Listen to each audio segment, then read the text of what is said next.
രാധതൻ പ്രേമത്തോടാണോ കൃഷ്ണ ഞാൻ പാടും ഗീതത്തോടാണോ?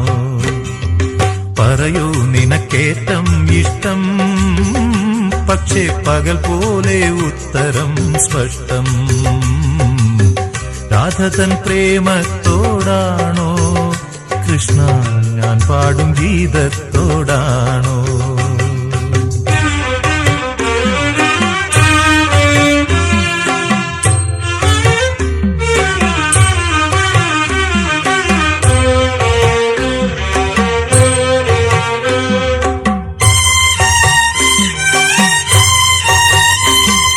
ശംഖുമില്ല കുഴലുമില്ല, നെഞ്ചിന്റെ ഉള്ളിൽ നിന്നീ നഗ്ന സംഗീതം നിൻ കാൽക്കൽ വീണലിയുന്നു.